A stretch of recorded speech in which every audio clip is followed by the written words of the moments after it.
ఒక బుచ్చే ఇది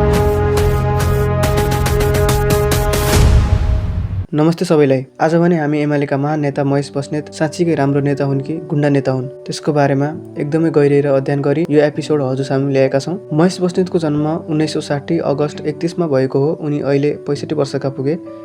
उनकी श्रीमतीको नाम हो कुन्ती गुरुङ। उनका बुवाको नाम पदमबहादुर बस्नेत हो। उनी एउटा एमालेका र केपी बाहका झोले नेता भनेर पनि प्रख्यात छन् र उनीमाथि विभिन्न थुप्रै केसहरू पनि लागेका छन्। तीमध्ये केही केसहरू हजुर सामु हामीले ल्याएका छौँ। फर्स्टमा छ the social media controversy. Mahesh बस्नेतले एउटा महिलालाई बियर भनेर आफ्नो फेसबुक पोस्टमा पोस्ट गरेकोले उनीमाथि इन्फर्मेसन डिफेमेसनको केस लागेको थियो। यस सम्बन्धमा काठमाडौँ साइबर ब्युरोले महेश बस्नेतलाई सोधपुछ पनि गरिसकेको छ। सेकेन्ड नम्बरमा छ उनी जेनजीहरूले आफ्नो घर जलाएर केपी बालाई प्रधानमन्त्रीको पदबाट हटाएपछि आफूले नराम्रा कामहरू गर्न नपाउने डरले जेनजी आन्दोलनकारीहरूलाई र कहिले बालिनलाई र कहिले रविलाई र कहिले सुशीला कार्कीलाई गाली र धम्की दिँदै हिँड्छन्। र थर्ड नम्बरमा 2024 मा उनीमाथि बलात्कारको केस पनि लागेको थियो र बलात्कृत महिलाले भन्छिन् महेश बस्नेतले उनीमाथि 2 पटक जबरजस्ती रेप गरेको र 2.5 महिनाको बच्चाको एबोर्सन गर्न लगाएको र यो केसमा पोख्त प्रमाणहरू हुँदा पनि उनलाई अदालतले केही गर्न सकेन किनभने उनीमाथि पूर्व प्रधानमन्त्री केपी शर्मा ओली अर्थात् केपी बाको ठूलो हात भएको कुरा महेश बस्नेतको भाषणबाट प्रष्ट हुन्छ।